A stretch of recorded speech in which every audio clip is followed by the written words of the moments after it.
दोस्तों, हमारे साथ ऐसा कितनी बार होता है कि हम अपनी किस्मत को कोसते हैं। हम कहते हैं हमारी किस्मत फूटी है, ऐसा मेरे साथ ही क्यों होता है। जब हमारे साथ कुछ बुरा होता है हम आमतौर पर निराश हो जाते हैं और अपनी किस्मत पर दोष लगाने लगते हैं। हम यह सोचते हैं कि हमारे भाग्य में उठापटक लिखी गई है और सब गलतियां हमारे ही जीवन में क्यों होती हैं। हमें लगता है कि हमारे पास सही चीजों की कमी है, जिसके कारण हम अपने लक्ष्यों को हासिल नहीं कर पा रहे हैं। कितनी बार हमने बहुत सी चीजें बस यह कहकर छोड़ दी हैं कि किस्मत में होगा, नहीं तो मुझे मिलेगा कैसे। हम तो अपने आप को यह तक तसल्ली दिला देते हैं कि इसमें मेरा दोष था ही नहीं, मैं और करता भी तो क्या। ऐसे विचार आपके मन में भी आते हैं तो यह कहानी आपके लिए है। एक दिन एक व्यक्ति महात्मा बुद्ध के पास आया। उसने महात्मा बुद्ध से कहा कि मैं अपनी किस्मत ठीक करवाने आया हूं। मैं बहुत दुखी रहता हूं, मैं जो भी करता हूं वह खराब हो जाता है। मेरी किस्मत मेरा साथ नहीं देती। मैंने सुना है कि आप सभी के समस्याओं का समाधान करते हैं। क्या आप मेरी भी फूटी किस्मत को सुधार सकते हो? महात्मा बुद्ध जी ने कुछ पल उसकी आंखों में देखा और उससे पूछा, यह फूटी किस्मत तुम्हें कहां दिखी? तुम्हें ऐसा क्यों लगता है कि तुम्हारी किस्मत फूटी हुई है? उस आदमी ने कहा, मैं जो भी करता हूं तो वह हो नहीं पाता, तो मेरी किस्मत फूटी ही हुई है। किसी वक्त मेरे पास सब कुछ था, धन, सुख, आनंद। फिर मेरे माता पिता गुजर गए। जैसे जैसे करके मैंने अपनी खुद की परवरिश की। मैंने जिससे सच्चे मन से प्रेम किया, उस प्रेमिका ने किसी और से विवाह कर लिया। मैंने एक छोटा सा व्यापार शुरू किया, तो जिस मित्र के साथ मैंने वह व्यापार शुरू किया वह मेरा व्यापार ही हड़प बैठा। मुझे किसी ने बताया कि आप सारी समस्याओं का हल निकाल देते हो, क्या आप मेरी भी किस्मत ठीक कर सकते हो?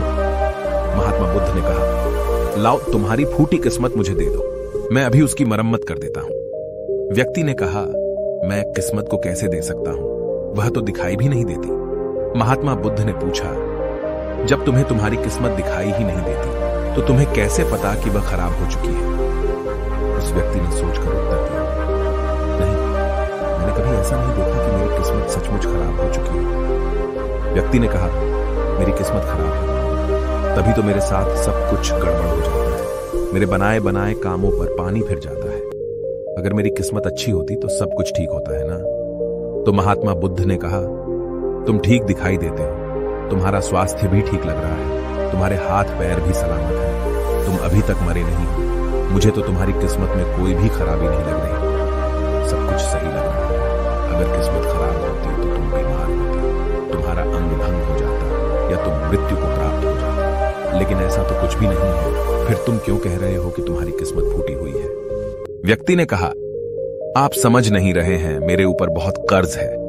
लोग रोज मेरे घर धमकाने आते हैं। जिनसे मैंने कर्जा लिया है वे मुझे मरने तक की धमकी देते हैं। मेरा घर भी उन्होंने छीन लिया है, अभी भी मेरे पीछे पड़े हैं। तो ऐसे में मैं कैसे कह सकता हूं कि मेरी किस्मत सही है? महात्मा बुद्ध ने विचारपूर्वक कहा, तो समस्या गंभीर है।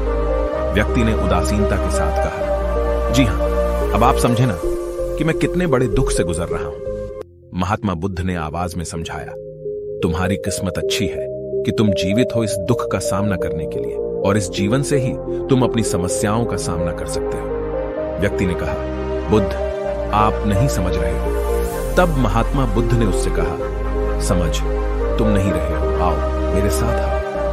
महात्मा बुद्ध उसे व्यक्ति को अपने साथ पास वाली नदी के किनारे ले गए और कहा, यह देखो इस बहती नदी को। इस नदी में अगर मैं एक पत्ता गिरा देता हूं तो तुम मुझे बताओ, यह पत्ता किस दिशा में बहेगा? व्यक्ति ने कहा, पत्ता तो नदी के बहाव के साथ नदी की दिशा में ही जाएगा। बुद्ध ने कहा, बिल्कुल सही। अब बताओ, पत्ते की किस्मत किसके हाथ में है? व्यक्ति ने कहा, इस पत्ते की किस्मत नदी के हाथ में है, वह जहां चाहे इसे ले जा सकती है। तो महात्मा बुद्ध ने कहा, लेकिन पत्ते तो मेरे हाथ में हैं, मैं चाहूं तो इसे नदी में डाल सकता हूं, चाहूं तो नहीं। व्यक्ति ने कहा, तो फिर इसकी किस्मत आपके हाथों में है, आप जहां चाहे इसे डाल सकते हैं। महात्मा बुद्ध ने कहा, लेकिन इस पत्ते की किस्मत मेरे हाथ में नहीं है, मैं जितना भी चाहूं इस पत्ते को सूखने से नहीं रोक सकता। यह सूख ही जाएगा और मर जाएगा। जब तक ये पेड़ पर था यह हरा था, इसे ऊर्जा मिल रही थी, लेकिन अब यह पेड़ से अलग हो गया है। अब बताओ, इस पत्ते की किस्मत अच्छी है या बुरी? व्यक्ति ने कहा, अब तो इसकी किस्मत बुरी है क्योंकि अभी अपने पेड़ से अलग हो गया है और और ज्यादा दिन जीवित भी नहीं रह पाएगा, धीरे धीरे सूख जाएगा। महात्मा बुद्ध ने कहा, अभी यह मरा नहीं है, अभी भी है, जीवित है, और लाभ यह है कि अभी यह पत्ता वह सब कुछ कर सकता है जो वह पेड़ से लगे रहकर नहीं कर सकता था। बुद्ध ने वह पत्ता हवा में छोड़ दिया, वह उड़कर दूर जा गया। तब बुद्ध ने कहा, देखो, पेड़ पर रहकर भी कभी इतनी दूर नहीं जा सकता था, आज इसने स्वतंत्र होकर उड़ने का आनंद लिया है। फिर वह पत्ता उड़कर नदी में जा गिरा।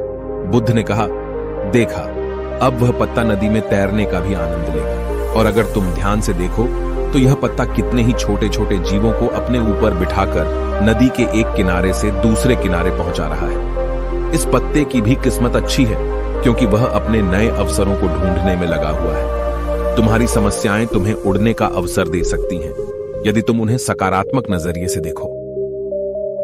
उस आदमी ने वहां खड़ीडीढ़े होकर महात्मा बुद्ध के बातों पर विचार किया। धीरे धीरे उसने पूरी कहानी के पीछे छिपे गहरे अर्थ को समझना शुरू किया। वह महात्मा बुद्ध की ओर देखते हुए बोला, आप सही कह रहे हैं महात्मा, मैंने अपने भाग्य पर ध्यान देने में अपनी दृष्टिकोण को सीमित कर दिया था। मैं इतना प्रयास कर रहा था कि समस्याओं और मुश्किलों पर ही फोकस करता रहता, जिसके कारण मैं उनमें मौजूद अवसरों को देखने में असमर्थ था।